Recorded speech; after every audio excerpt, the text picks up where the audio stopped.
e um livro muito bacana, um livro super atual, é um clássico da nossa literatura, porque me parece, né, não sei o spoiler, não vou dar spoiler do livro, mas me parece que muita coisa não mudou, né? A gente tem aqui algumas questões técnicas que a UERJ ela costuma cobrar que o candidato relacione personagens, enredo, estética naturalista, contexto histórico com os fenômenos sociais descritos na obra. As questões partem de trechos literários e pedem interpretações de procedimentos narrativos, identificação de temas e análise do papel dos espaços. Porque a gente vai ver que tem dois espaços ali muito importantes, né? O cortiço e o sobrado. O domínio da obra é obrigatório, então não adianta ficar vendo resuminho, né? Nem só assistir essa aulinha aqui e tá tudo certo, vai dar para fazer a prova que não dá, tá? E a gente sabe que a consulta não é permitida. Então a gente tem aqui tentar fazer um preparo para uma leitura crítica e interpretação da obra nos padrões da UERJ, tá? Porque cada leitura ela tem um destino. Quando eu vou ler o Cortiço, por uma leitura, né? Uma literatura que eu escolhi para ler, é bem diferente da leitura que eu vou precisar fazer para fazer um exame, né? E a gente sempre vai focar em personagens, temas, espaços, estética e contexto histórico, que é muito importante. Na filosofia, eu sempre falo isso. Não sei do que se trata, mas se ali tiver uma data, ali tiver um momento histórico, a gente já consegue se situar minimamente o que está acontecendo com aquela realidade daquela época. E a gente consegue dali extrair algumas informações. Então, o Cortiço, ele narra exatamente uma época onde o Brasil ele estava com muitas informações acontecendo que a gente vai ver aqui ao longo da nossa explanação. Eu queria dizer que os temas que o Cortiço apresenta são temas muito caros para mim e são temas que, de alguma maneira, me afetam, principalmente a abolição da escravidão.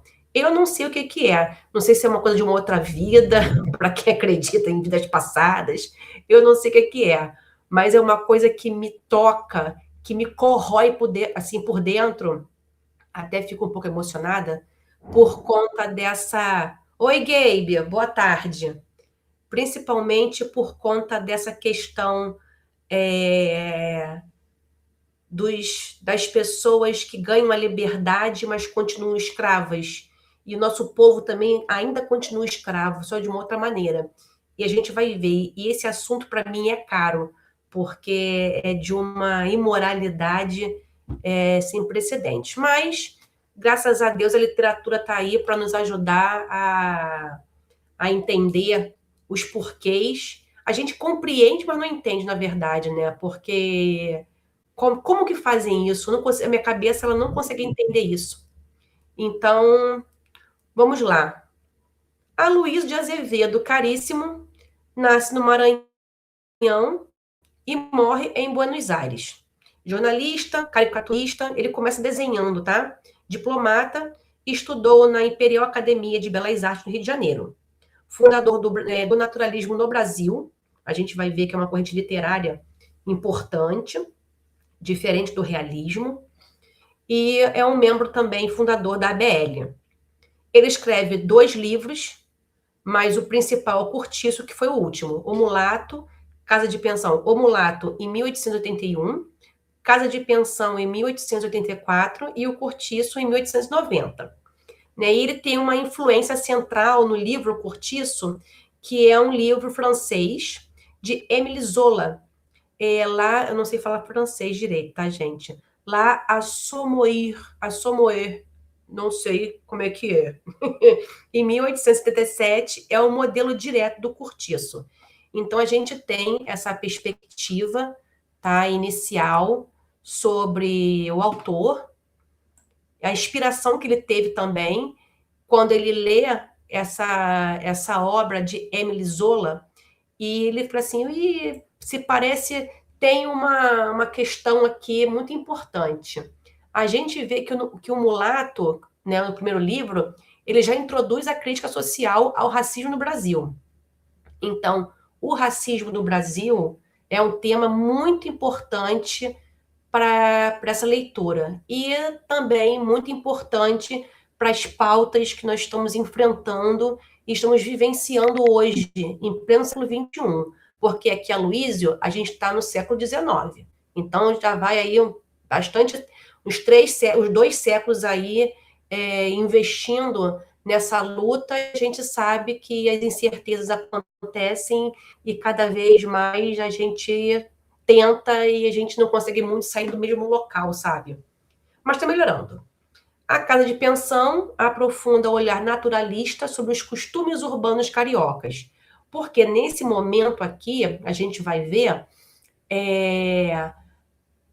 a República é instituída e o Rio de Janeiro vira um polo de emprego, então todo mundo vem para cá e começa a urbanização no 1880, 81, e assim vai gradativamente crescendo. E a gente vai ver, e isso é muito importante.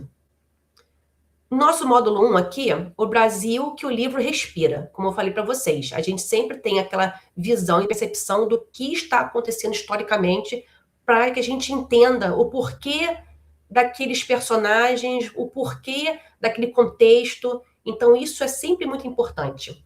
A gente tem, em primeiro lugar, a Guerra do Paraguai, país endividado, porque o Brasil arrasou o Paraguai. Até pouco tempo atrás teve aí um problema, aí uma pauta levantada sobre o Brasil ter que indenizar o Paraguai. Salvo engano, foi na Guerra do Paraguai que Duque de Caxias, até o Pablo me corrige se eu estiver errada, que ele contamina os paraguaios com varíola. Ele pega a doença, coloca nos rios lá que fazem fronteira com o Brasil e Paraguai, e assim vai exterminando, né, uma guerra biológica. Então, a gente tem nesse cenário de explosão urbana essa questão da Guerra do Paraguai, onde os homens vão para a guerra e lá morrem, e começa a forçar essa urbanização acelerada. No meio do caminho, a gente tem a narrativa se inicia após a lei do ventre livre, né? Os filhos de escravizados nascem livres, mas a estrutura de geração permanece intacta. Ó, a partir de hoje, a sua mãe ainda é escrava, mas você é livre. Como? Né? Então, são essas questões críticas que a gente precisa sempre estar analisando. Por conta dessas questões, a gente tem a explosão demográfica no Rio de Janeiro. Ex-escravizados imigrantes portugueses, italianos, afluem para a capital. Surgem os cortiços como uma solução habitacional da miséria. Né? A gente hoje, eu tive um professor de processo civil no direito, que ele usava muito esse livro, O Cortiço, de Azevedo, quando ele falava que os condomínios, né, que a gente vive hoje são cortiços do século XX, né? Que quando eu fiz o direito, eu não estava no século XXI ainda, estava no século XX. E ele fazia essa analogia entre os cortiços do século XIX, como a gente vai vendo aqui na literatura de Azevedo, e a gente vive hoje num cortiço um pouco melhorado, mas não deixa de ser um cortiço. A gente não tem muita liberdade, privacidade, o terreno ele não é nosso, a gente não pode fazer o que a gente quer, a gente não é livre dentro de um cortiço, existem regras, então a gente está se moldando também essas regras. Em 88, de fato, né, a gente tem a abolição da escravidão, né, a liberdade formal sem reparação estrutural, porque a partir do momento que você liberta alguém, você tem que dar subsídio, estrutura, para aquela pessoa poder se manter. Se eu só sei viver escravo, quando eu vou para a liberdade, o que eu preciso fazer? Eu não sei. É a mesma coisa no nosso país aqui, a gente pode fazer uma analogia aos presos. O cara paga 15 anos de pena, ele fica lá detido, recluso, não sai, 15 anos sem fazer nada no ócio, se aperfeiçoando na criminalidade, para quando sair, ele só sabe ser uma coisa, criminoso. Ele não sai de lá tendo uma oportunidade, sabendo o que fazer, tendo uma reparação, né? A gente tem a lei que diz dessa modificação comportamental do preso, e a gente sabe que isso não funciona. A mesma coisa aconteceu com a abolição, né? Então, as mesmas estruturas, elas estão sempre se repetindo de maneira camuflada, sabe? Então, a gente tem a abolição, que é o ponto alto que a gente Brasil, e em seguida a gente tem a República. A gente deixa de ser império e logo, né, a gente tem essa ideia de república. Mas com todas essas questões da Guerra do Paraguai, as pessoas vindo para o Rio de Janeiro, a abolição da escravidão e o início do fim do Império para a República, isso trouxe dezenas de problemas para o Rio de Janeiro, principalmente com relação à higiene. A gente já tem um problema de saneamento básico no Rio de Janeiro desde 1889. Até a gente, quando a gente vai fazer aquele tour turístico ali na Lapa, como é que é, Pablo? Esqueci o nome agora. Pequena Isso África. ali dentro, e a gente vê as fossas de esgoto a céu aberto, Você como fala. elas funcionavam. Não, hoje não existe mais, porque ele já foi becapeado, enfim. Oi? Pode falar, Pablo. Isso, Pequena África. Então, a gente tem a gente consegue ver de perto como aquilo funcionava. Todos os excretos de todas as casas coadunavam num só local. E aquilo ali a gente sabe que é um poço para proliferar doenças. Aí a gente tinha febre amarela, tuberculose, varíola, e esse contágio, né, físico, e a perspectiva moral também como uma doença, uma epidemia, essa imoralidade que a gente observa desde sempre no Rio de Janeiro. Então, a gente tem esses pontos específicos com relação à construção da identidade, né, da República, da Primeira República.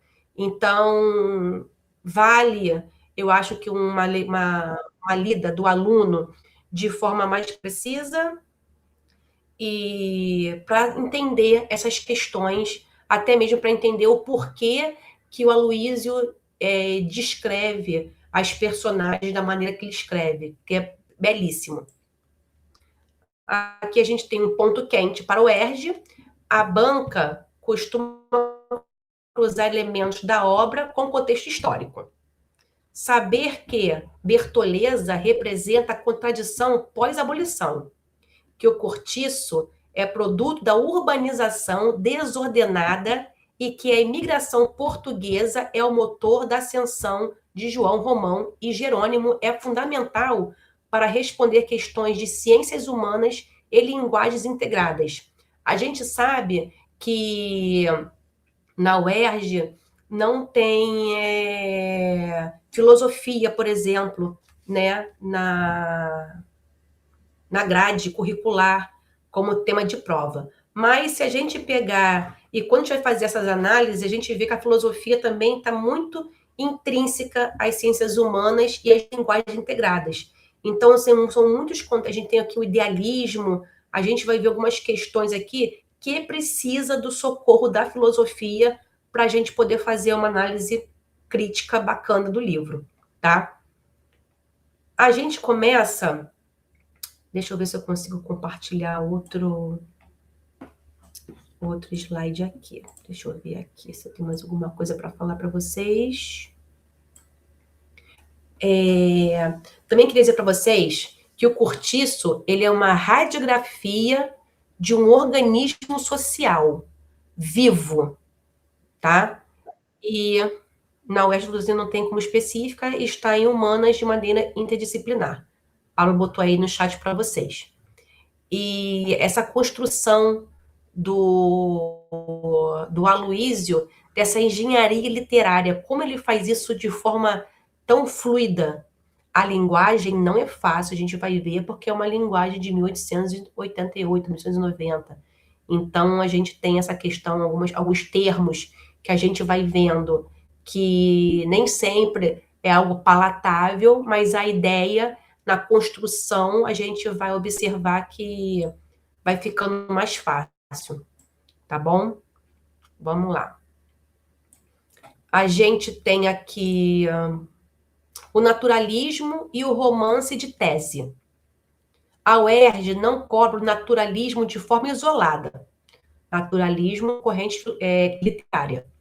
Cobra como o aluno percebe a estética dentro do texto. É preciso saber identificar a tese em funcionamento, não apenas nomeá-la. Ah, mas esse aqui é naturalismo? Não é isso que a UERJ faz. Ela precisa de toda uma percepção dentro do texto. E a gente vai ver como fazer essa análise ao longo dele. O ser humano é produto do meio em que vive. A gente tem um darwinismo aí nessa mesma época, a gente vai ver isso com calma nos capítulos. O ambiente degradado produz seres degradados. Aí eu estava vendo esses dias um meme muito interessante, mente de rico e mente de pobre. Aí tá assim, o quarto do rico, tudo organizado, com a cama organizadinha, com almofadas, né, com aquela mente estruturada, né, tudo organizado. E a casa do pobre, o quarto do pobre. O pobre come no quarto, ele fica no quarto, ele vive no quarto, ele trabalha no quarto, ele estuda no quarto, ele faz todas as refeições no quarto, ele mora no quarto como se o quarto fosse o único cômodo da casa. E isso tem essa degradação de saber o seu lugar até mesmo dentro dos componentes da casa. E eu achei isso muito curioso, porque quando a gente tem uma vida desordenada dentro de casa, é porque a nossa cabeça é desordenada e a gente leva isso para fora, né? Na forma de trabalhar, na forma de estudar, na forma de se relacionar com as pessoas. Então, é muito importante essa questão do ambiente onde se vive, tá? E aí que a gente vai ver que é profundamente apontado essa questão do nosso meio ambiente. Em qual meio ambiente a gente vive? O nosso meio ambiente é organizado? É limpo? Qual é a estrutura que a gente está utilizando? Como a gente está utilizando o nosso meio ambiente, tá? O indivíduo não tem livre-arbítrio. Isso está no livro também muito forte. É determinada por forças externas, o meio, a raça e o momento histórico. Então, aqui a gente tem uma tríade das forças que compõem essa escrita sobre a vida carioca nesse período. A gente até vê hoje, quando a gente vai ao centro do Rio, ainda existem alguns cortiços ali ativos, que tem cara de cortiço mesmo. As roupas jogadas, assim, jogadas não, mas secando no varal do lado de fora, toalha pendurada pela janela, né? As crianças brincando ali, as pessoas se convivendo o tempo inteiro, igual condomínio mesmo de apartamentos, né? Tem pessoas que têm alguns condomínios que têm um estatuto. Ah, não pode colocar ar-condicionado, não pode furar a parede. Ah, não pode botar o varal na varanda. E o cortiço é algo que, embora você tenha uma liberdade ali, é uma falsa liberdade, porque você não tem esse livre-arbítrio. E a gente vai estudar isso com mais profundidade quando a gente for ver dentro do texto, beleza? O realismo observa a sociedade. O naturalismo vai bem. Olha só, existe uma corrente literária, realismo, que ele observa a sociedade. E existe o naturalismo, que vai além do realismo, porque o naturalismo ele aplica um método científico, determinismo, evolucionismo, para provar uma tese sobre o comportamento humano. A estrutura da obra inteira existe para demonstrar essa proposição. Os personagens são experimentos. E a gente vai ver por que os personagens são experimentos. Vamos lá. Pilares do naturalismo em O Cortiço. Para identificar em trechos durante a prova, tá? Tem que estar claro isso na cabeça de vocês. Determinismo do meio. O ambiente molda o sujeito.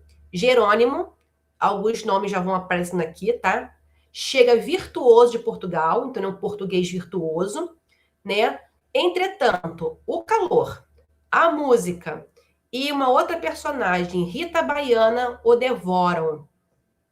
Piedade, sua esposa, mergulha no alcoolismo.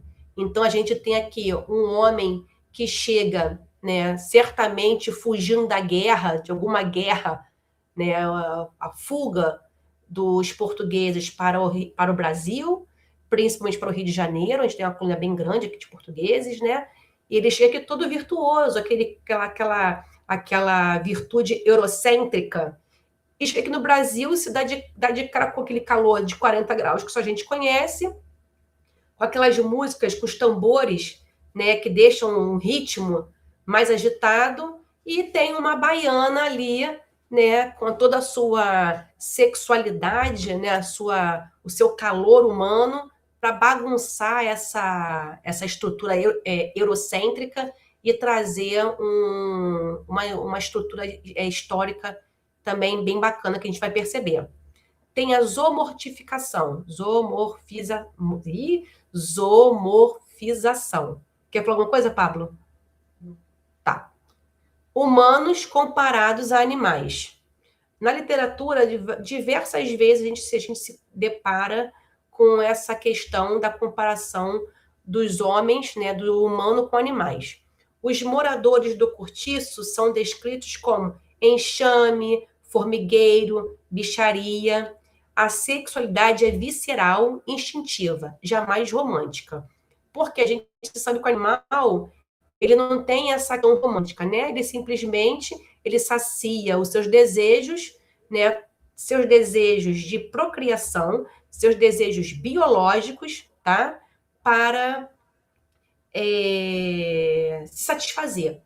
O homem não. O homem, ele tem uma estrutura da sexualidade, né? Não é assim, eu vou fazer igual os cachorrinhos na rua, que mãe e filho que transam ali, que copulam no meio da rua, né? A gente até tem na filosofia um filósofo grego que o apelido dele é Ocão, e ele também fazia todas as suas necessidades como um animal, né, no meio da rua. Inclusive, tem até uma passagem de Alexandre o Grande com ele, que a gente não sabe se é verdade ou não. Já falei isso aqui bastante vezes, assim, em sala de aula. A gente está acostumado, porque é um ponto que eu acho muito curioso. E essa zoomorfização, ela tem essa característica, sempre de colocar o humano uma comparação com o animal. Aristóteles já falava que o homem é um animal político, né? Mas isso aí é outro detalhe. A gente tem um determinismo racial, raça como destino biológico. Azevedo aplica as teorias raciais do século XIX. O branco ariano como referência, Rita Baiana como sedutora degenerativa, Bertoleza como sujeita ao cativeiro por condição racial. A gente vai ver que essa personagem, ela sai da sua condição de escrava, ela vai para a cidade e ela mesmo se escraviza, né? É uma autoescravidão com um outro personagem, ali vai criar todo um desenvolvimento de submissão, e a gente vai ver isso, tem um final até bem chocante. Esse livro, gente, é um livro chocante. Ele pega feridas do homem e expõe bem explícito, são feridas expostas. A gente vai tratar sobre racismo, tem muitas falas racistas, a gente tem o papel da mulher, a gente tem o papel do preto, do pobre, da ascensão social, da escala social. Então, é um livro que eu achei bem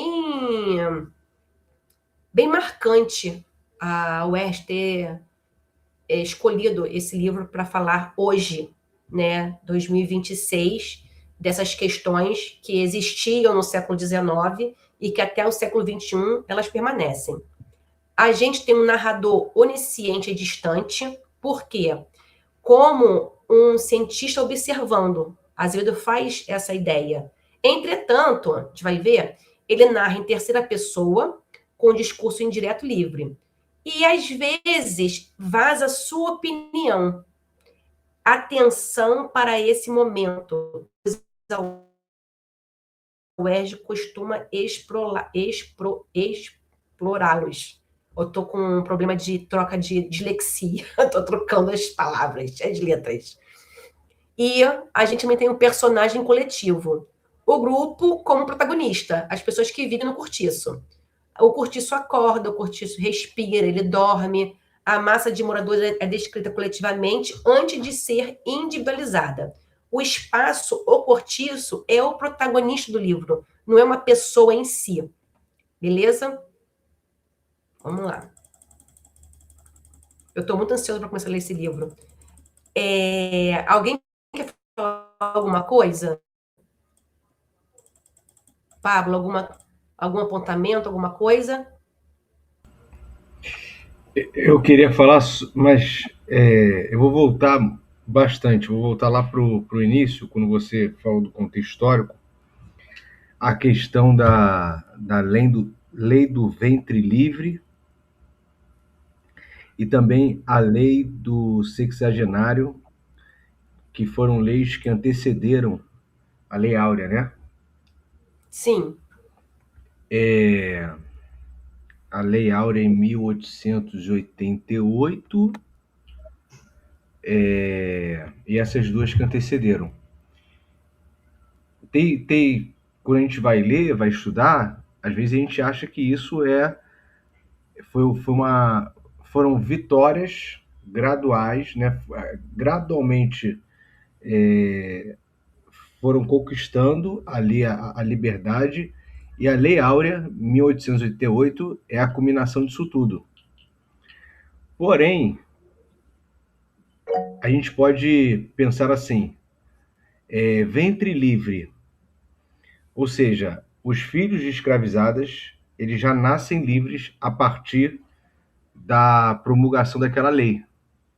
Só que são crianças. Eles não têm como. Para que a liberdade se eles não têm como se sustentar? Eles são dependentes das mães. E as mães continuam escravas. Exato. E a lei dos sexagenários, né? Então, a partir de 60 anos, iria haver ali a liberdade, mas já são idosos. Como é que eles vão aproveitar a vida, né?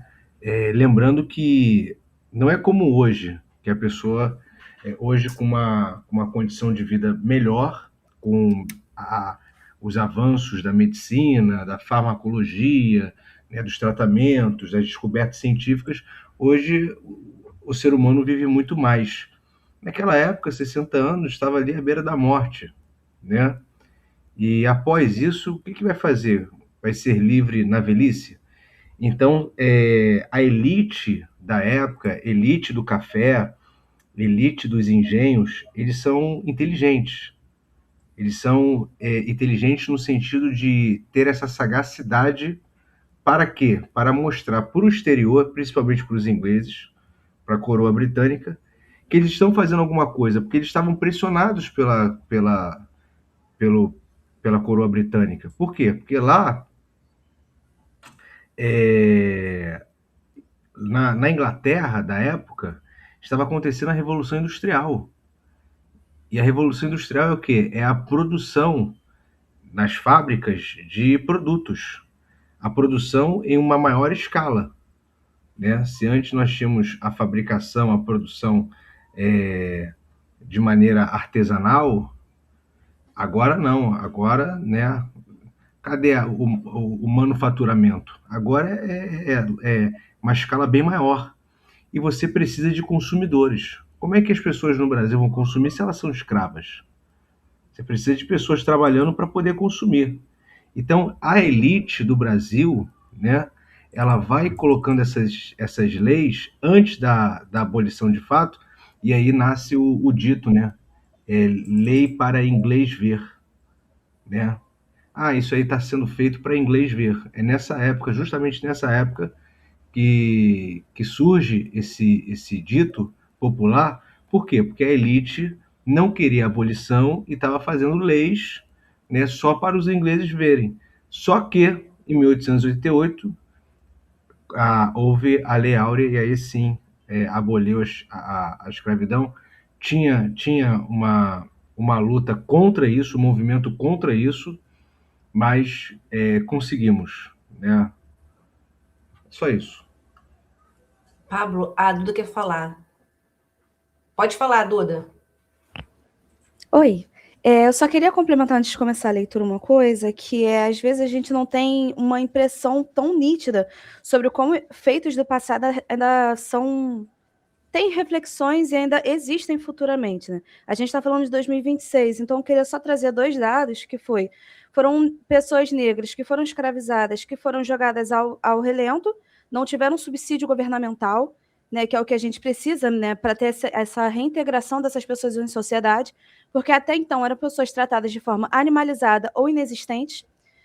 Então, o papel do governo, dei uma pesquisada, né, antes de vir falar para vocês. A primeira lei que foi falada, né, de inclusão do negro, ela foi em 3 de julho de 1951, quase 100 anos depois da abolição. E o Estatuto da Igualdade Racial, né, essa tentativa de integração racial, foi feita no dia 20 de julho de 2010. Eu sou de 98. Então, quando isso aconteceu, eu tinha 12 anos, sabe?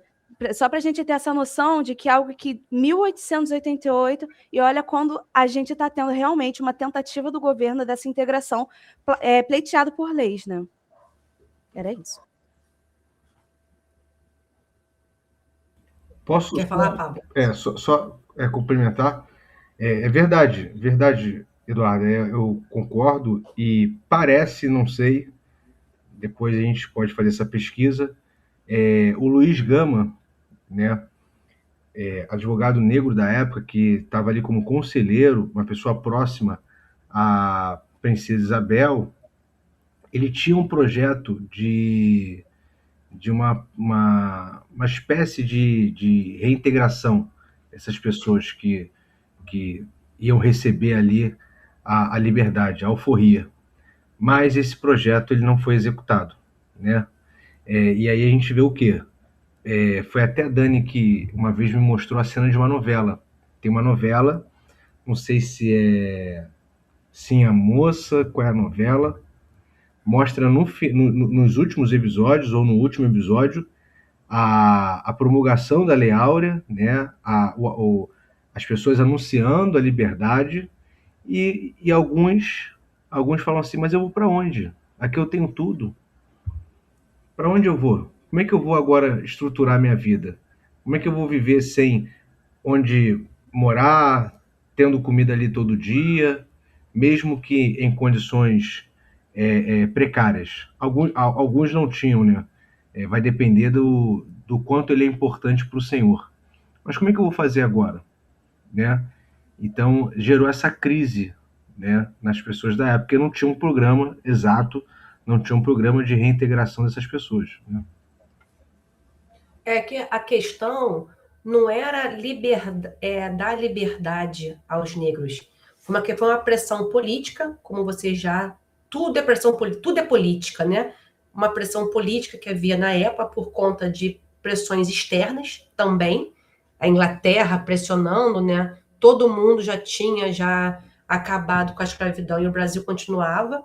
E a gente tem essa forma de cumprir os requisitos que a população externa, né, os outros países estavam influenciando o Brasil, e a gente sabe que todas as políticas que são feitas até hoje, elas não funcionam. Nessa novela, gente, eu fiquei até hoje, quando eu me lembro da cena que eu vi, eu fico afetada. Os negros, assim, comemorando, saindo das fazendas, e em contrapartida, os europeus, né, os estrangeiros, os italianos, os portugueses, entrando na fazenda como contratados, que os fazendeiros não queriam contratar os negros. Eles falaram, vocês querem liberdade? Então vão embora, então saiam daqui. E aí simplesmente tem essa passagem da contratação da mão de obra estrangeira, remunerada, e os negros saindo das fazendas sem ter para onde ir, não se sabe para onde que vai, o que eu vou fazer. E isso a gente tem esse sistema até hoje, né? Nada aconteceu de diferente. Então, para a gente já ir mergulhando no próprio livro, a gente tem o Cortiço de São Romão e o Sobrado de Miranda. A gente vai ver essas duas fontes dialogando o tempo inteiro. Onde o Cortiço de São Romão era um lugar coletivo, promíscuo e sem privacidade, enquanto o Sobrado de Miranda, individual, burguês, com aparência de ordem. No São Romão, espaços de produção, pedreira, venda e lavadeiras. No Sobrado de Miranda, o espaço de consumo e aparência social. Nós temos no Cortiço São Romão corrupção aberta explícita, enquanto no Sobrado a corrupção velada, adultério, hipocrisia, compra de títulos, porque todos queriam ser nobres, né? Tem até esse termo aqui, eu acho que vale vocês anotarem, né? Eu não estou conseguindo ler essas palavras difíceis hoje. Nobilicárquico, que é essa compra dos títulos nobres. Eles queriam fazer parte da nobreza. Então, a gente tem, nesse Sobrado, essa questão a gente fala hoje do trampolim social, né? A gente quer dar um salto, né? Da onde a gente está para uma coisa melhor. A gente tem um cortiço, um lugar promíscuo, a gente quer saltar para o Sobrado e a gente quer saltar para a nobreza. Então, a gente tem esses três momentos, esses três saltos que são bem abordados aqui no livro. A gente tem os personagens coletivos com vida própria e, no Sobrado, o cenário de aspiração, o destino de João Romão almeja. Tá? A gente vai ver que João Romão ele é um personagem bem forte aqui no livro. Então, o Cortiço ele aparece como um ser vivo. Uma das marcas mais cobradas em provas é a personificação do cortiço. O narrador trata o espaço como um organismo, como eu já havia falado. Aí a gente tem aqui sempre apresenta essa frase em algumas provas, tá? Os olhos do cortiço se abrem. Ao amanhecer, né? Não as pessoas acordando e abrindo os olhos, mas o cortiço naquela abertura de janelas, sabe? O cortiço nasce pequeno, uma venda em uma cabana e cresce vagarosamente e cresce vorazmente ao longo da obra. Então, quando começa a vir aquela demanda de pessoas vindo de outros estados, vindo de outros países, a gente tem um crescimento porque não se tem onde morar. Então, vamos procurar um local onde a gente possa sobreviver. Ele acorda de manhã com ruídos e movimentos coletivos descritos como um organismo. No final, quando as habitações são demolidas, é como se morresse. E os moradores migram para um cortiço ainda pior. Então, a gente vai ver que, ao final, a gente tem essa habitação, esse cortiço, ele é demolido, né? E é como se ele acabasse, como se todo mundo ali morresse, mas, na verdade, os moradores vão acabar indo para algo pior do que aquele que eles estão vivendo. Essa técnica é chamada de prosopopeia estrutural. A personificação não é ornamental, é construtiva da tese naturalista.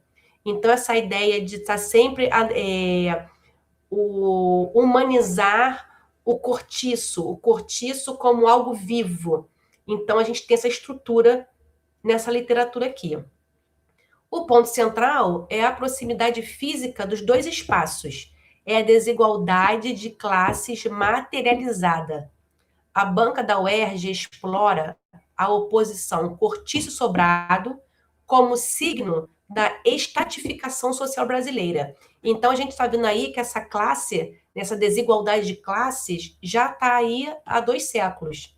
E cada vez, eu não sei em qual foi o momento, se houve algum momento que isso melhorou. Porque as pessoas falam tanto de melhora, de desenvolvimento, né, de melhora de vida, mas qual melhora de vida? Porque as desigualdades só estão crescendo. Então, o texto também trata essa questão. E é importante que a gente sempre pense, não fazer um anacronismo, isso é muito importante, da tese que a Aloysio aborda, tá, com os dias de hoje, mas uma atualização daquilo que ainda está se modificando, porque a desordem, a gente vê, ela cresce de forma, uma desordem, né? Ela é desordenada e ela é voraz, ela acontece muito rápido.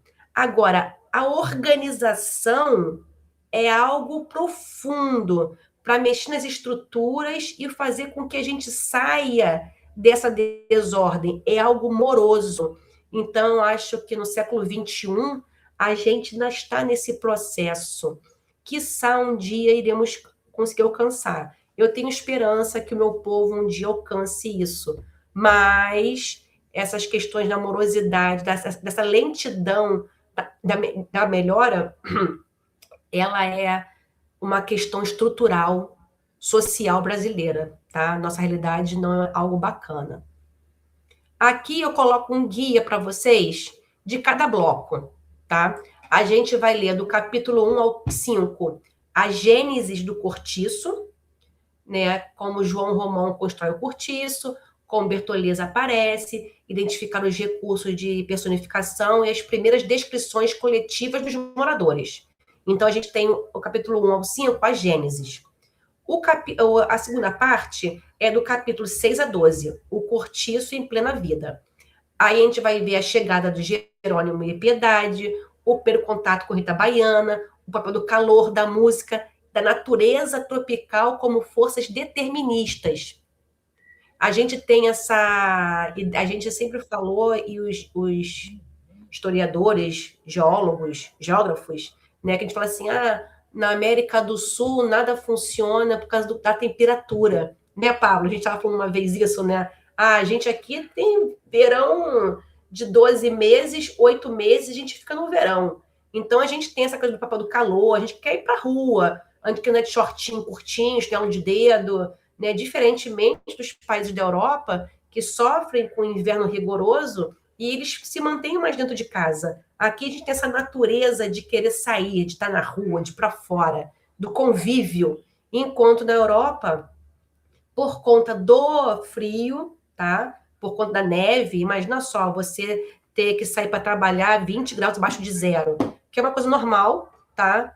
Lá na Europa, mas que ela acaba fomentando essa ideia de pessoas introspectivas, de pessoas mais reservadas. E aqui no nosso hemisfério sul, no sul global, como eu gosto de falar agora, né, no sul global, é algo que tem essa perspectiva de movimento, né, do devir, o fogo do devir lá de Heráclito, está tudo mudando aqui o tempo inteiro, né? E a gente tem depois o ponto 3, que é do capítulo 3 ao 18, que são os conflitos e a degradação, que a gente vai ver como isso acontece. Isso é muito importante. A degradação de Jerônimo, Piedade e o alcoolismo, a relação Pombia e essa é importante. Leonie é uma prostituta francesa que a gente vai ver, que ela vai para o cortiço, e esse aqui é o primeiro caso da literatura homossexual escrita no Brasil, tá? Explicitamente. Então, a gente vai ver que nessa época a gente tem essas duas personagens que vão ter um relacionamento. E vai ser bem explícito. E isso é muito importante também.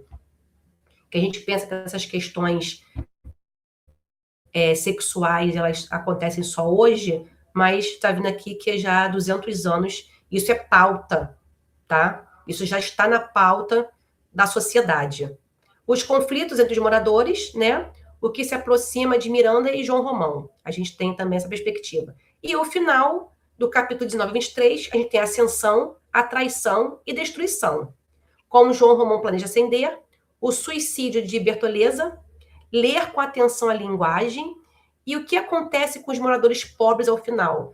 Essa frase, o que acontece com os moradores pobres ao final, é a mesma estrutura social da libertação dos escravos, que saem sem saber o que fazer, sem saber para onde ir.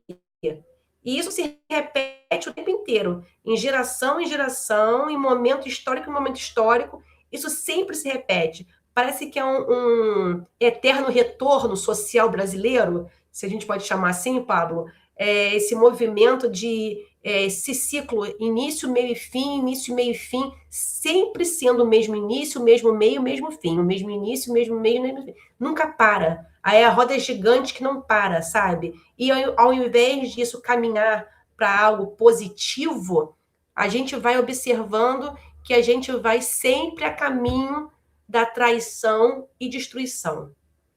Também pode ser um comparativo que possa acontecer nas questões da prova. Alguma coisa, Pablo? Alguém quer falar alguma coisa? Ó, eu não vou falar sobre os personagens para a gente ir vendo com calma com o decorrer do livro, tá? Eu vou disponibilizar para vocês depois o slide, só para vocês terem. Lá no final, quando a gente acabar de ler o livro, antes da prova, a gente faz esse slide de novo, tá? Eu também tenho outro slide aqui muito bom que eu fiz, e aí a gente vai vendo depois. Então, a gente tem aqui, ó, temas em profundidade. Falar também muito rapidinho para a gente começar a ler o livro, que eu estou muito ansiosa. Desigualdade social e mobilidade de classe. A obra é uma cartografia da desigualdade. Para cima, João Romão, que sobe destruindo Bertoleza. Para baixo, os pobres expulsos para um cortiço ainda mais degradado. A lei do mais forte é a única regra. Não há mérito nem justiça. Uma questão que eu estava lendo aqui sobre esse livro é que ele não traz questões, os personagens, tá? Eles não apontam questões éticas. Eles vivem desta maneira e é isso aí, porque a lei é do mais forte. O mais forte sobrevive. A que preço? Ao preço da destruição, da imoralidade. Não querem saber. O importante é que você consiga alcançar o grau social adequado para você, para si. Então, a gente tem essa mobilidade de classes. O racismo estrutural e as teorias raciais do século XIX. Azevedo aplica determinismo racial, tá? Aí a gente tem ali o darwinismo social, Gobineau, Pablo? Que também fala dessa questão da sociedade. A UERJ cobra a identificação desses elementos, cada vez mais. Deve ser Gobineau, não sei. Gobineau? A capacidade do aluno de analisá-los criticamente com construções ideológicas, não verdades científicas. Tá? Essa construção do Azevedo é uma construção ideológica. Tá? Os signos que vão aparecer, os personagens que vão aparecer, as personalidades que vão aparecer são construções ideológicas, não verdades científicas. Beleza? A gente tem aqui a imigração portuguesa e a identidade nacional. João Romão, Miranda e Jerônimo são portugueses. Os imigrantes competem com ex-escravizados por espaços, emprego e moradia. O Brasil tropicaliza os imigrantes. Jerônimo é devorado. João Romão escapa porque nunca deixou de ser explorador. Então, a gente tem aqui um personagem devorado pelo calor, pela música, pela essa brasilidade, digamos assim, enquanto João Romão, ele escapa não por conta do calor, nem desse gingado. A gente também tem um personagem ali meio malandro, né? E aí é porque ele, como característica própria, já era um homem explorador e veio com essa personalidade e continuou. Então, para ele, não faz diferença. Aquele que quer explorar, aquele que quer uma mobilidade de classe, ele não se importa com essas questões. Essas questões são pífias para ele. Ele quer caminhar, ele quer subir de grau em grau, não importa que preço. Beleza? A gente tem aqui a exploração do trabalho, outro tema caro para mim, para o brasileiro, a gente vive isso aí. A gente tem a ideia da pedreira, né, o trabalho braçal sem proteção. João Romão lucra sobre as mesmas pessoas a quem paga salário, cobra aluguel, vende comida e bebida. A gente tem essa ideia hoje da escravidão, que os imigrantes que vêm lá da Venezuela, que o Brasil contrata, e aí você, olha só, eu vou te dar trabalho, tá? Mas eu vou te cobrar aluguel, eu vou vender a comida que só pode comprar a minha comida e a minha bebida. Aí, ao final dos tempos, você deve mais ao seu empregador, o seu pseudo-empregador, do que qualquer coisa. Então, esse mecanismo, essa mecânica de trabalho, de exploração, ela já existe, ela sempre existiu e ela existirá, tá? Depois quando a gente chegar no capítulo importante que fala sobre essa pedreira, a gente vai vendo e vai apontando com mais profundidade. E a gente tem sexualidade, gênero e o corpo como campo de controle. Né? Se o corpo não é campo de controle, eu não sei mais o que é campo de controle, porque sempre foi assim desde os primórdios. A sexualidade é sempre determinada pelo meio e pela raça, nunca por escolha livre. As mulheres têm papéis rigidamente racializados. A menarca de Pombinha como evento público, o corpo feminino como propriedade da comunidade. A gente vai ver aqui a Pombinha, que ele é uma criança, né? E com o passar do tempo, todo o cortiço começa a projetar a ideia dela virar mocinha, dela ter a primeira menstruação. Isso vira uma novela no cortiço, né? Então a gente tem essa propriedade do corpo da mulher por toda a comunidade, que quando ela chega à maioridade biológica, né, quando ela menstrua a primeira vez, tem todo um ritual, né, ideológico por trás disso. Também a gente vai ver. Então a gente já vai observando aqui que esses 1, 2, 3, 4, 5, esses 5 temas aqui, eles fazem conexão com o nosso dia a dia e até hoje na nossa identidade brasileira. E aqui a gente tem uma questão, eu achei importante, tá?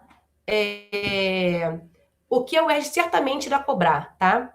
Identificar características do naturalismo em trechos da obra, que a gente vai ver lendo, relacionar personagens à tese determinista, meio, raça, hereditariedade, analisar os espaços, cortiço e sobrado, como agentes da narrativa, interpretar o desfecho de Bertoleza no contexto da abolição e da exploração racial, que a gente vai ver que no final tem um fim não legal, reconhecer a função narrativa do narrador onisciente e suas fugas opinativas, porque ele começa a narrar em terceira pessoa. Eu acho que Machado também tem alguma coisa nisso, que a gente viu naquele livro, né, Iago, que a gente leu juntos, e ele começa na terceira pessoa, no meio do caminho ele dá uma escorregada ali e dá a opinião dele.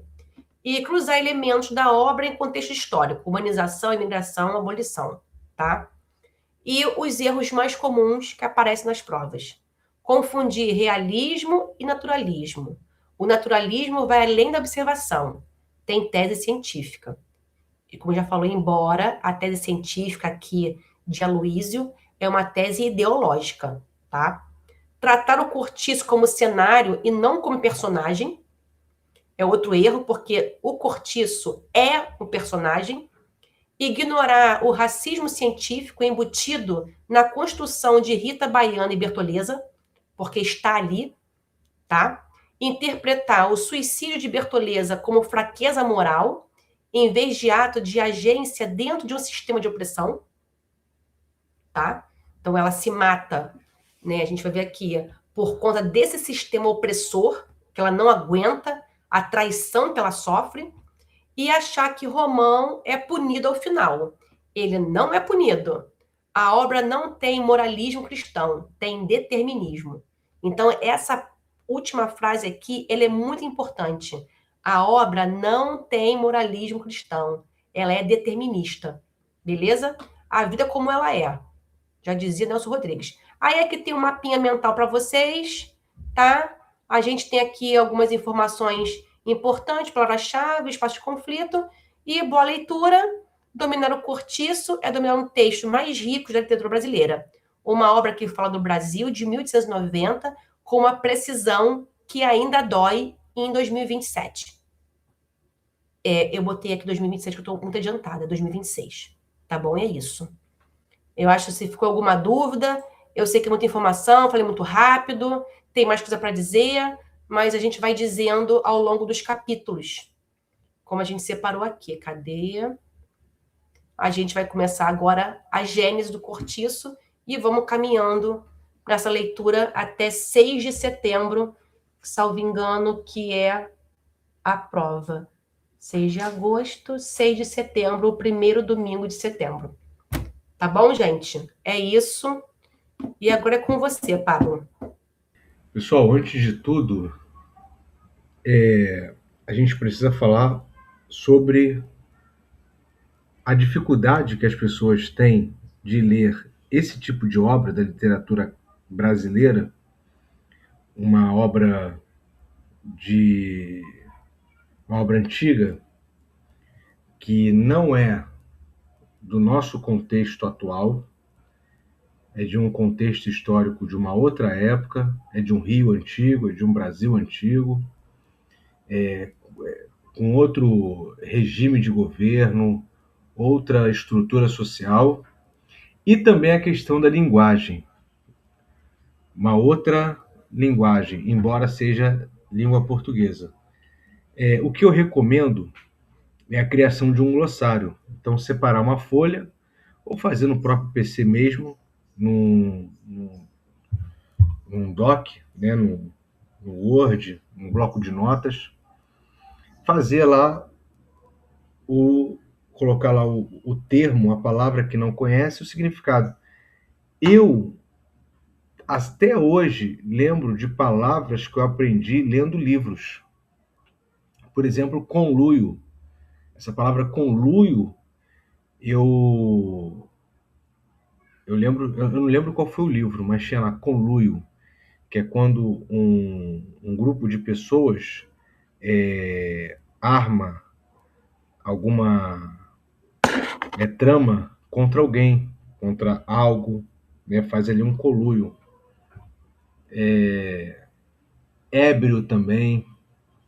A palavra ébrio eu aprendi lendo o livro. Ébrio é se não me falha a memória, é o bêbado, né? Se não me falha a memória, é a pessoa que está embriagada. É bêbado, é isso mesmo. É isso mesmo, é bêbado. Então assim, a gente vai ver várias palavras, igual Machado de Assis. A gente vai ver várias palavras, né, que não são conhecidas porque não são mais faladas, não estão no nosso vocabulário cotidiano, no vocabulário popular. Então, façam o glossário. No nosso caso aqui, a gente pesquisa na hora, tá? Eu estava lendo com um grupo de alunos, e aí uma aluna possui Kindle, e aí ela só clica em cima da palavra e já vem o significado. Aí é muita facilidade, né? Outro dia,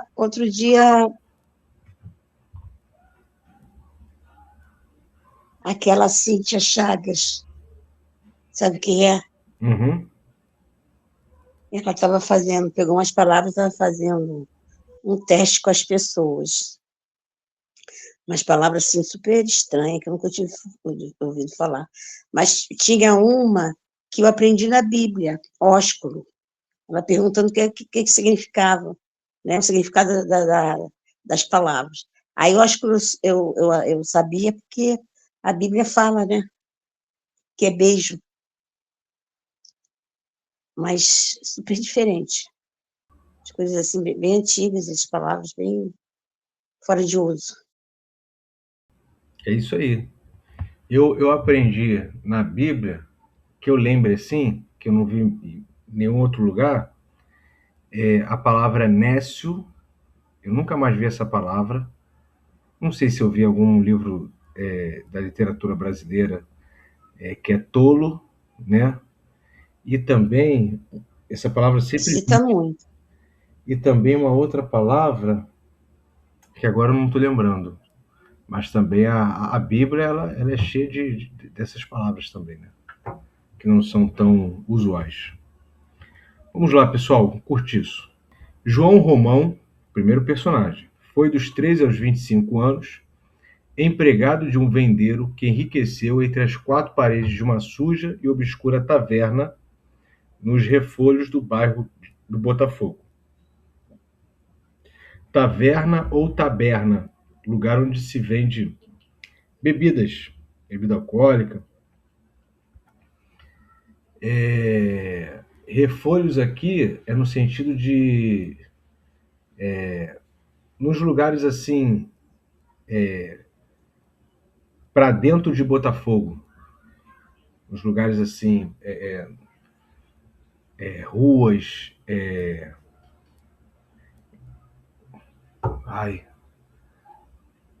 ruas escondidas assim para dentro de Botafogo.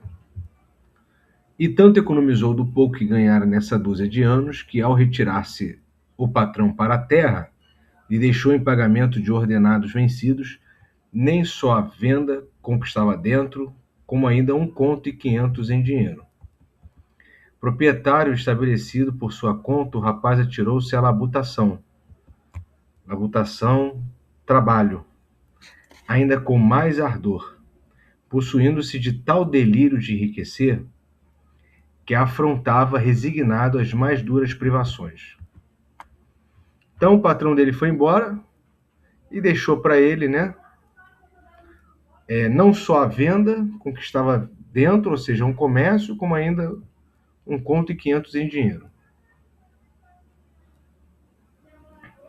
Dormia sobre o balcão da própria venda, em cima de uma esteira, fazendo o travesseiro de um saco de estopa cheio de palha. A comida arranjava-lhe, mediante 400 réis por dia, uma quitandeira, sua vizinha, quitandeira de quitanda, né? Barraca que vende alimentos. A gente vê muito essas barracas nas feiras, né? Feira de rua. Mas um comérciozinho, uma mercearia que se fala? Mercearia, né? Ou tendinha. Uma quitandeira, sua vizinha Bertoleza, crioula trintona, de 30 anos, escrava de um velho cego residente em Juiz de Fora e amigada com um português que tinha uma carroça de mão e fazia frete na cidade. A palavra amigada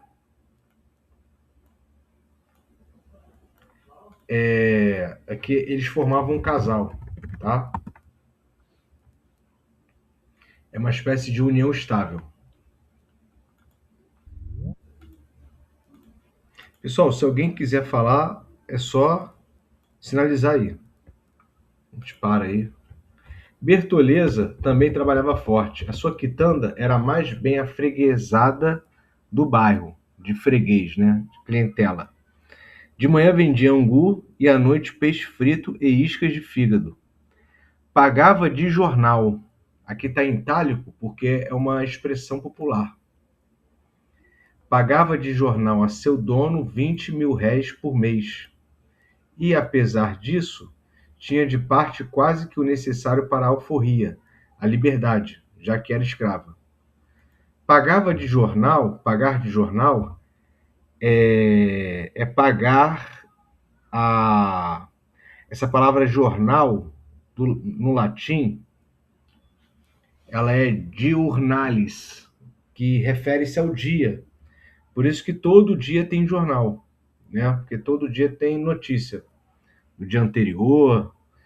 Então você dá o ordenado, você dá tudo aquilo que você lucrou, a expressão, né? Pagava de jornal, é o lucro diário ela dava ao dono. 20 mil réis por mês. É o lucro que ela tinha ali do comércio. Ela era escrava, mas ela trabalhava para uma pessoa, para o seu senhor, seu dono.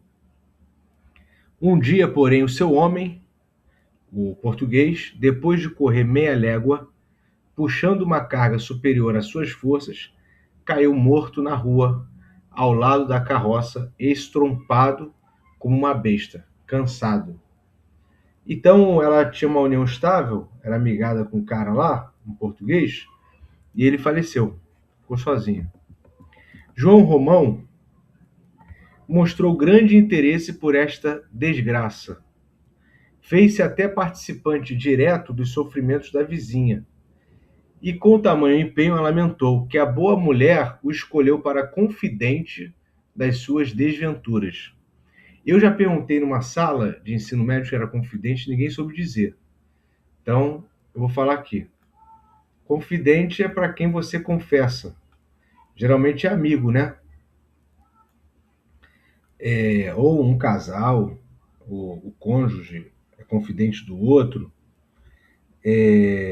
Porque lá na doutrina católica tem a confissão.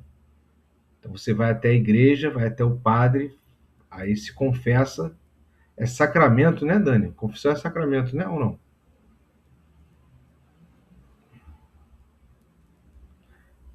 Aí você confessa. Sim. Tá.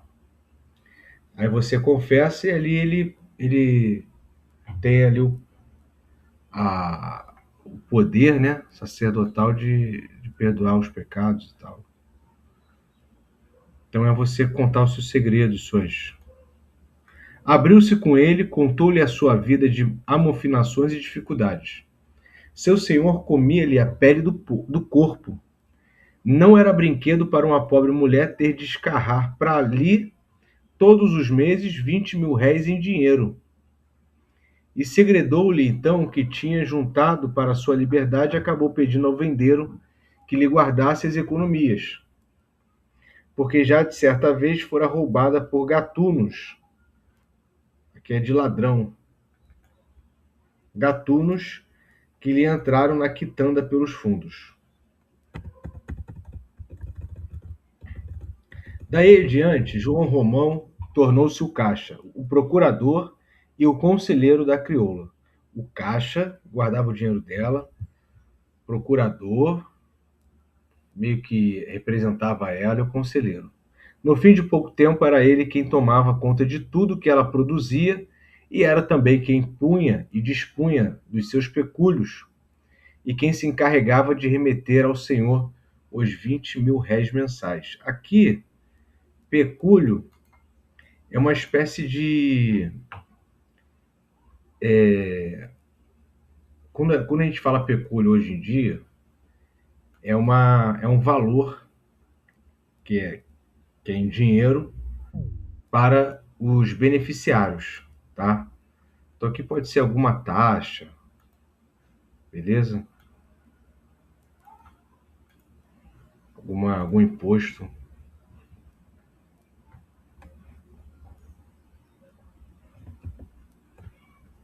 Ou benefício. Aqui seria um benefício, né? Aqui é benefício, perdão. Taxa de imposto não, aqui é benefício.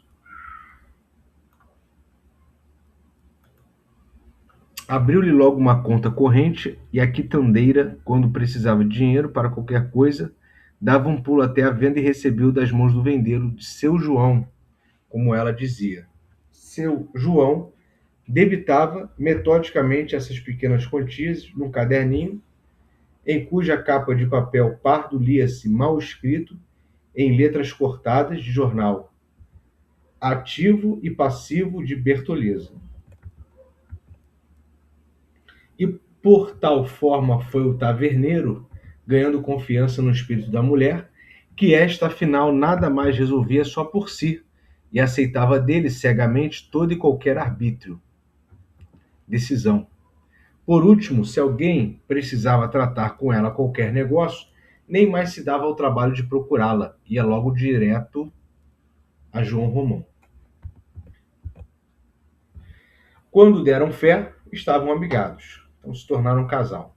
Ele propôs-lhe morarem juntos e ela concordou de braços abertos, feliz em meter-se de novo com o português.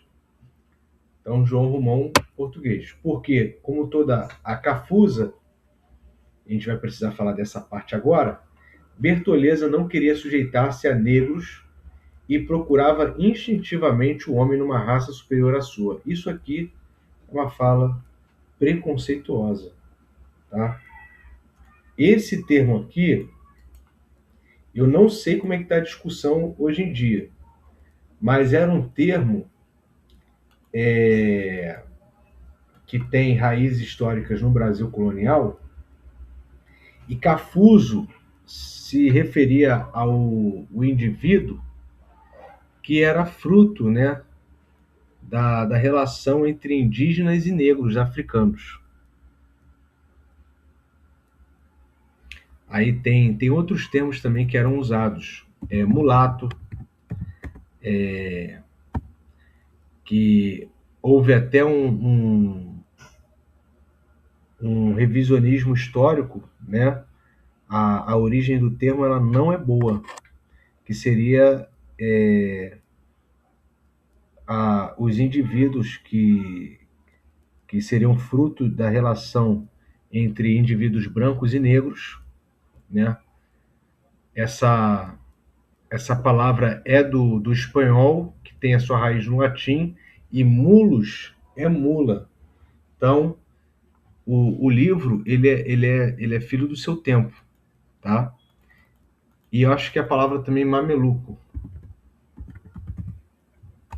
que seria os indivíduos frutos de uma relação entre pessoa branca com indígena.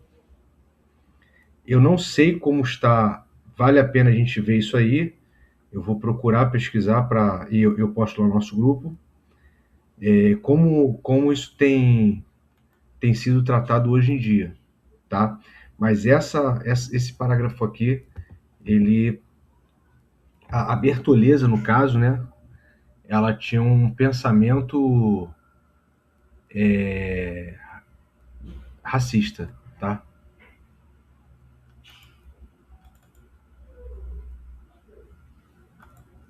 João Romão comprou, então, com as economias da amiga, alguns palmos de terreno ao lado esquerdo da venda e levantou uma casinha de 2 portas, dividida ao meio paralelamente à rua, sendo a parte da frente destinada à quitanda e a do fundo para um dormitório que se arranjou com os cacarecos de Bertoleza.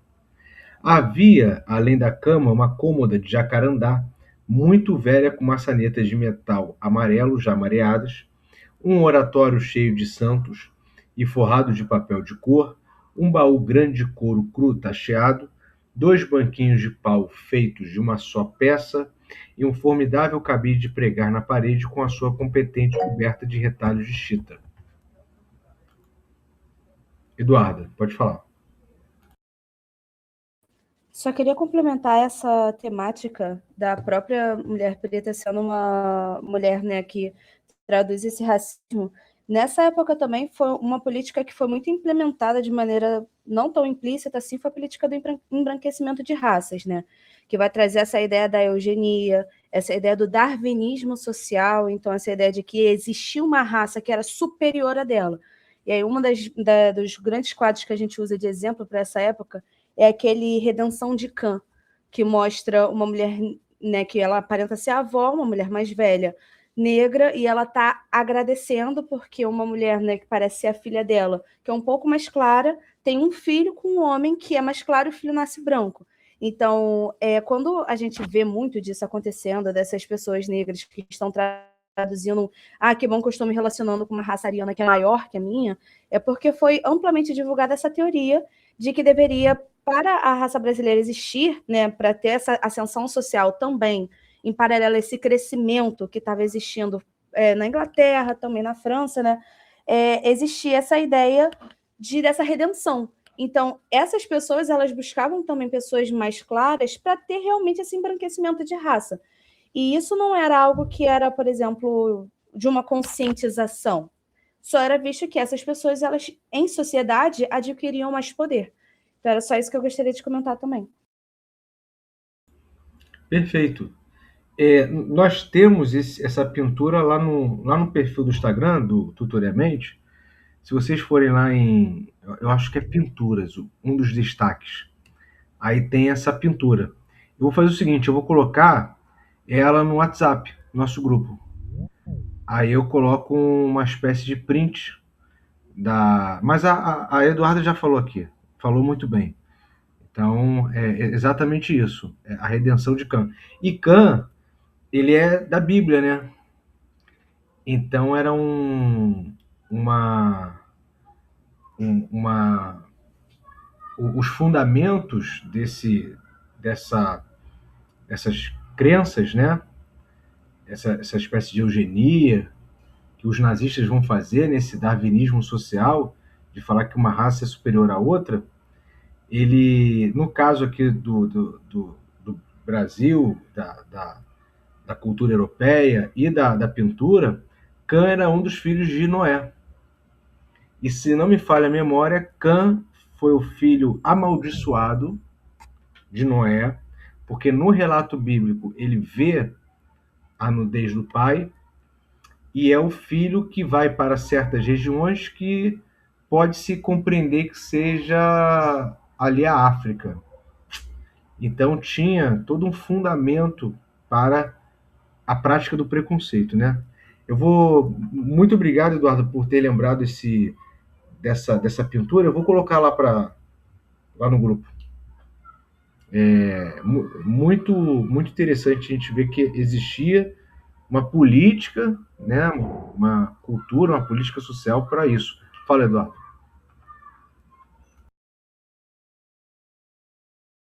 Não, nada não. Foi só botei que a gente tá junto.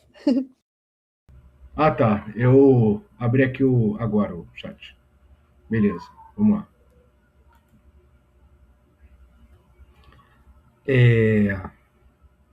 O vendeiro nunca tivera tanta mobília. Agora, disse ele à crioula, as coisas vão correr melhor para você. Você vai ficar forra, livre, né? Alforria. Eu entro com o que falta. Nesse dia, ele saiu muito à rua e uma semana depois apareceu com uma folha de papel toda escrita que leu em voz alta à companheira. Você agora não tem mais senhor, declarou em seguida a leitura, que ela ouviu entre lágrimas agradecidas. Então, ele conseguiu a liberdade dela. Agora está livre. Doravante, o que você fizer é só seu e mais de seus filhos se os tiver. Acabou-se o cativeiro de pagar os 20.000 réis à peste do cego. Coitado, a gente se queixa da sorte. Ele, como meu senhor, exigia o jornal. Exigia o que era seu. O dinheiro das vendas, né? Seu ou não seu, acabou-se. E vida nova. Contra todo costume, abriu-se nesse dia uma garrafa de vinho do Porto, e os dois beberam-na em honra ao grande acontecimento.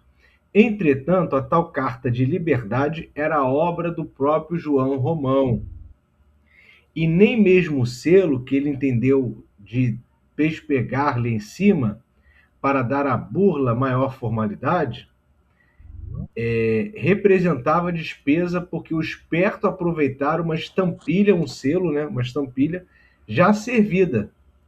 Ou seja, o documento ele não era verdadeiro. O senhor de Bertoleza não teve sequer conhecimento do fato, não recebeu nenhum dinheiro pela liberdade dela. O que lhe constou, sim, foi que a sua escrava lhe havia fugido para a Bahia depois da morte do amigo, daquele português que carregava lá e morreu. O cego que venha buscá-la aqui, se for capaz, desafiou o vendeiro de si para si, falou consigo mesmo. Ele que caia nessa e verá se tem ou não praperas. Não obstante, só ficou tranquilo de todo daí a 3 meses, quando lhe constou a morte do velho. A escrava passara naturalmente em herança, olha só, um escravo ele era passado como herança a qualquer dos filhos do morto, mas por estes nada havia que recear. 2 pandegos de marca maior, que empolgada a legitima, cuidariam de tudo, menos de atirar-se na pista de uma crioula a quem não viam de muitos anos aquela parte. Ora, bastava já, e não era pouco, que lhe tinham sugado durante tanto tempo. Ou seja, os 2 filhos não iam atrás da Bertoleza. Ela já estava sumida e eles não iam se preocupar com ela e atrás dela. Então ela de fato estava livre. Ela ficou livre, ele morreu 3 meses. Mas o João Romão tinha falsificado o documento. Bertoleza representava agora, ao lado de João Romão, o papel tríplice, 3, de caixeiro, venda, né, vendedora, né, de criada e de amante. Mourejava a valer, mas de cara alegre. Eu acho que mourejava de trabalhar. Trabalhava... Calma aí, gente. Trabalhar muito, sem descanso. Mourejava a valer, mas de cara alegre. Às 4 da manhã, estava já na faina de todos os dias, aviando café. Então vamos lá, vamos ver o que ela fazia. Aviando café para os fregueses e depois preparando o almoço para os trabalhadores de uma pedreira que havia para além de um grande capinzal aos fundos da venda. Varria a casa, cozinhava, vendia ao balcão na taverna, quando o amigo andava ocupado lá por fora. Fazia a sua quitanda durante o dia no intervalo de outros serviços e à noite passava-se para a porta da venda e defronte de um fogareiro de barro fritava fígado e frigia sardinhas que Romão ia pela manhã em mangas de camisa, de tamancos e sem meias comprar à Praia do Peixe. Tudo que ela fazia aí. E o demônio, tem mais. E o demônio da mulher ainda encontrava tempo para lavar e consertar, além da sua, a roupa do seu homem, que esta, vale a verdade, não era tanta e nunca passava em todo mês de alguns pares de calça de zuarte e outras tantas camisas de riscado. Que roupas da época. João Romão não saía nunca a passeio, nem ia à missa aos domingos. Tudo que rendia a sua venda e mais a quitanda seguia direitinho para a Caixa Econômica e daí então para o banco. Tanto assim que o homem, depois da aquisição da crioula, indo em asta pública algumas braças de terra situadas ao fundo da taverna, arrematou-as logo e tratou, sem perda de tempo, de construir 3 casinhas de porta e janela. Estão comigo? Tá aí? Sinalizem aí, por favor. Sim. Tá, então vamos. Que milagres de esperteza e de economia não realizou ele nessa construção? Servia de pedreiro, amassava e carregava barro, quebrava pedra, pedra que o velhaco, fora de horas, junto com a amiga, furtavam a pedreira do fundo, da mesma forma que subtraíam o material das casas em obra que havia ali por perto. Pessoal, os dois, o que eles faziam? furtavam, cadê? A pedreira do fundo. Eles estavam ali construindo 3 casinhas, né? Ali nos fundos ali do terreno deles. Ele trabalhava arduamente, né, na construção ali das casinhas. E eles furtavam a pedreira do fundo, subtraíam o material das casas em obra que havia ali por perto. Chegava lá, pegava as coisas lá da obra, para a obra deles.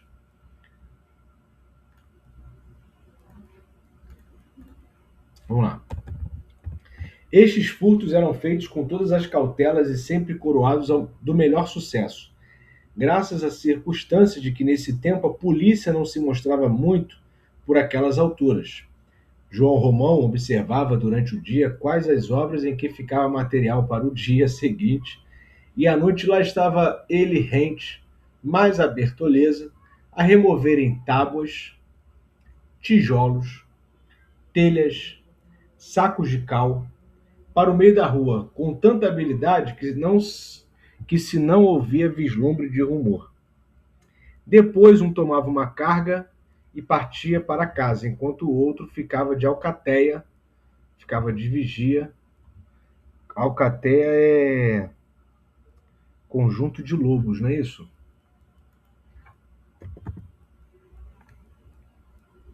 Agora eu não sei se tem matilha,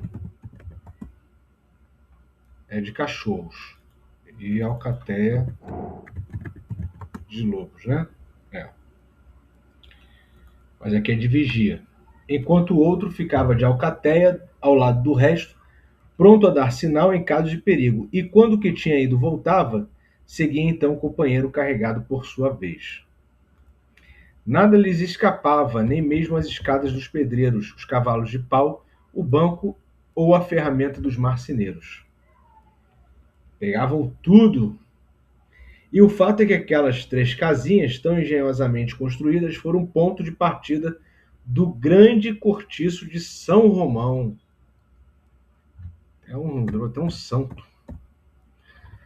Hoje 4 braças de terra, amanhã 6, depois mais outras, e o vendeiro conquistando todo o terreno que se estendia pelos fundos da sua bodega. E à proporção que o conquistava, reproduziam-se os quartos e o número de moradores. A gente vê aqui, eu acho que isso estava nos slides, eu reparei isso quando a Dani estava falando. Existe aqui uma ambiguidade. Nós vemos assim, um sentimento legítimo, tá, de João Romão para com a Bertoleza. Nós vemos um esforço de ambos ali na construção de suas vidas, né? No começo não pensando em patrimônio, mas depois pensando em patrimônio. Então tem um esforço, né? A Bertoleza trabalha bastante, o João Romão também trabalhando ali, construindo as casinhas, só que ao mesmo tempo eles praticam certas ações que são ilegais, como furtar, né, ali o material de construção de obras, e furtam também da pedreira, pedras ali, né, da pedreira. Então eu vejo essa ambiguidade, tanto o esforço de ambos para construir uma vida ali juntos, né, para ascender socialmente também, eles têm isso em mente, mas também essas práticas ilegais de ambos, né? Interessante essa ambiguidade que o Aloysio de Azevedo coloca. Alguém quer falar alguma coisa?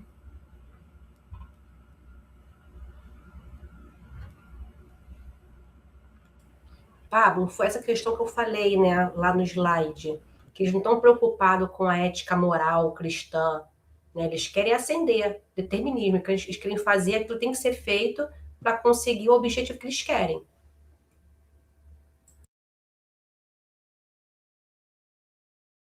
Perfeito.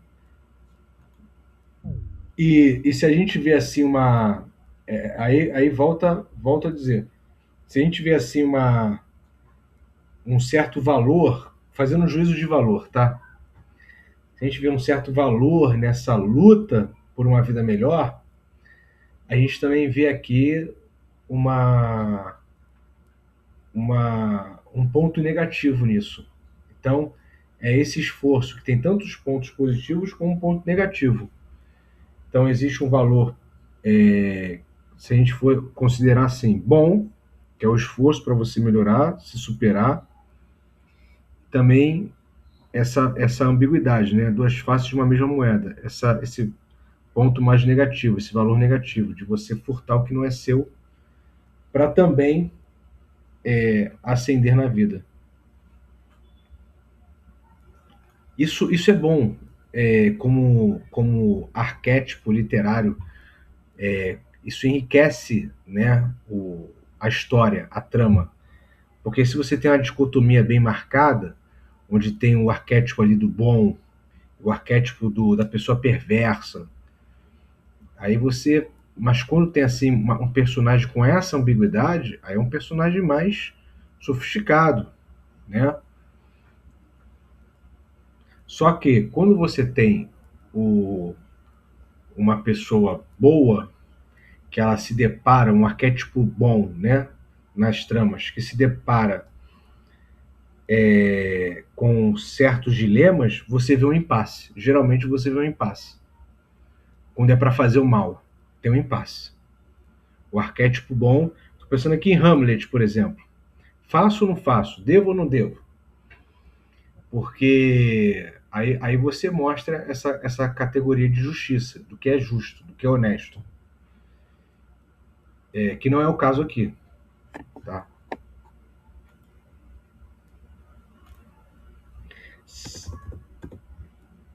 Sempre em mangas de camisa, sem domingo nem dia santo, não perdendo nunca a ocasião de assenhorar-se do alheio, do que não era deles, deixando de pagar todas as vezes que podia e nunca deixando de receber, enganando os fregueses, roubando nos pesos e nas medidas, comprando por 10 réis de mel coado que os escravos furtavam da casa dos seus senhores, apertando cada vez mais as próprias despesas, empilhando privações sobre privações, trabalhando em mais a amiga como uma junta de bois, João Romão veio afinal a comprar uma boa parte da bela pedreira que ele, todos os dias, ao cair da tarde, assentado num estante à porta da venda, contemplava de longe com um resignado olhar de cobiça.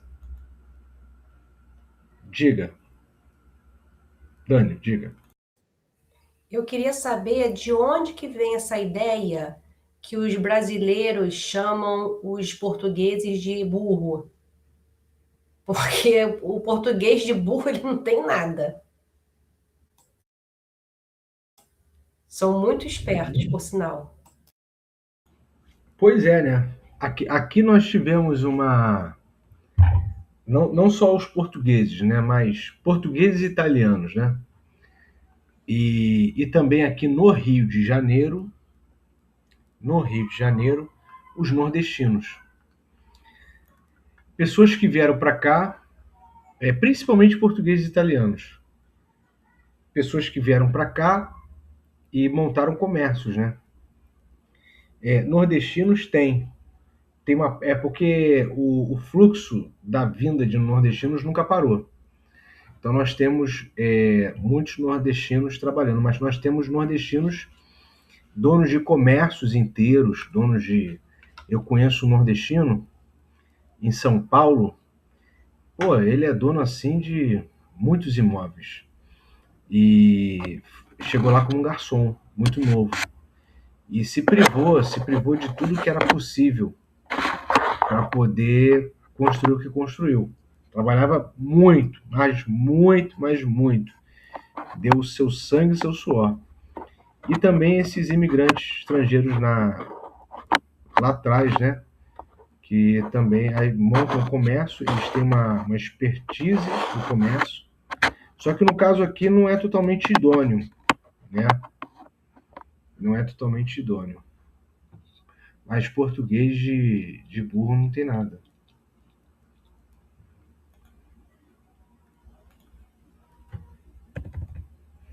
Pois lá 6 homens a quebrarem pedra e outros 6 a fazerem lajedos e paralelepípedos. E então principiou a ganhar engrosso, tão engrosso que dentro de ano e meio arrematava já todo o espaço compreendido entre as suas casinhas e a pedreira, isto é, umas 80 braças de fundo sobre 20 de frente em plano enxuto e magnífico para construir. Justamente por essa ocasião vendeu-se também um sobrado que ficava à direita da venda, separado desta apenas por aquelas 20 braças, de sorte que todo o flanco esquerdo do prédio, coisa de uns 20 e tantos metros, despejava para o terreno do vendeiro as suas 9 janelas de peitoril. Despejava significa que ficava de frente para o terreno, tá?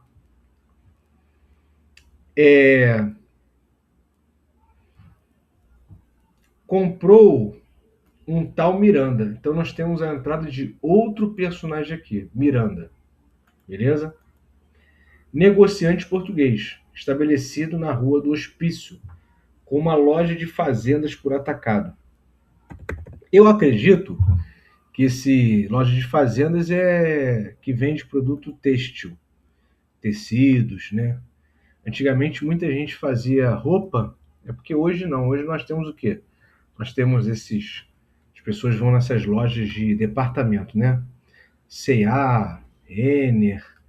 E hoje, mais atualizado, temos a Shein. A pessoa entra no site da Shein e compra várias roupas ali que são vendidas nas lojas do shopping, né? O fornecedor é da China. Hoje a pessoa ela compra diretamente da China por esses sites. Além dessas lojas de departamento, Renner, C&A e outras, tem as lojas menores, né? Que estão nos shoppings e tal. Mas antigamente as pessoas costuravam. Tinham máquinas de costura e tinha alfaiate, tinha essas lojas de fazendas, né? As pessoas faziam camisa. Pô, vou fazer uma camisa, aí ela ia lá na loja, comprava um tecido, ela chamava de fazenda, né? Comprava uma fazenda, e aí chegava e pedia para a pessoa costurar ou fazer uma camisa para ela, de botão, por exemplo. Né? Então, antigamente era assim, a avó fazia, as mulheres, né, faziam, a vizinha fazia. Corrida, uma limpeza geral no casarão, mudar-se-ia ele para lá com a família, pois que a mulher, Dona Estela, senhora pretensiosa e com fumaças de nobreza, já não podia suportar a residência no centro da cidade, como também sua menina, a Zulmirinha, crescia muito pálida e precisava de largueza para enrijar e tomar corpo. Então, uma família, Miranda, Dona Estela e Zulmira. Isto foi o que disse o Miranda aos colegas. Porém, a verdadeira causa da mudança estava na necessidade que ele reconhecia urgente de afastar Dona Estela do alcance dos seus cacheiros, dos seus vendedores. Dona Estela era uma mulherzinha levada da breca. Achava-se casada havia 13 anos e durante esse tempo dera ao marido toda sorte de desgostos. Ainda antes de terminar o segundo ano de matrimônio, o Miranda pilhou-a em flagrante delito de adultério. Ficou furioso e o seu primeiro impulso foi de mandá-la para o diabo junto com o cúmplice. Mas a sua casa comercial garantia-se com o dote que ela trouxera, uns 80 contos em prédios e ações da dívida pública, de que se utilizava o desgraçado tanto quanto lhe permitiu o regime dotal. Pessoal, nessa época a gente vê isso no Senhora, né? José de Alencar. Que ali as mulheres pagam dote, né? Ali tem o Fernando Seixas. Fernando Seixas acaba aceitando o dote da Aurélia Camargo. as mulheres ou os pais das mulheres, eles pagavam o dote ali para o noivo. Então, o Miranda, ele casou com a dona Estela. Cadê? Aqui, ó. Mas a sua casa comercial, seu comércio, garantia-se com o dote que ela trouxera uns 80 contos em prédios e ações da dívida pública, de que se utilizava o desgraçado tanto quanto lhe permitia o regime dotal. Então ele tinha ali um dote ali que foi pago para ele se garantia naquilo ali. Então era por conveniência, mas ela não se separou, né, por conveniência, mas ela o traía. Além de que um rompimento brusco seria obra para escândalo, naquela sociedade. E segundo a sua opinião, qualquer escândalo doméstico ficava muito mal ao negociante de certa ordem. Prezava, acima de tudo, a sua posição social e tremia só com a ideia de ver-se novamente pobre, sem recursos e sem coragem para recomeçar a vida, depois de se haver habituado a umas tantas regalias e afeito à hombridade de português rico que já não tem pátria na Europa. Acovardado, defronte destes raciocínios, contentou-se com uma simples separação de leitos e os dois passaram a dormir em quartos separados. Não comiam juntos e mal trocavam entre si uma ou outra palavra constrangida, quando qualquer inesperado acaso os reunia a contragosto. Odiavam-se. Cada qual sentia pelo outro um profundo desprezo que pouco a pouco se foi transformando em repugnância completa. O nascimento de Zulmira veio agravar ainda mais a situação. A pobre criança, em vez de servir de elo aos dois infelizes, foi antes um novo isolador que se estabeleceu entre eles. Estela amava menos do que lhe pediu o instinto materno por supô-la filha do marido, e este a detestava porque tinha convicção de não ser seu pai. Então, Miranda tinha a convicção de que Zulmira não era sua filha.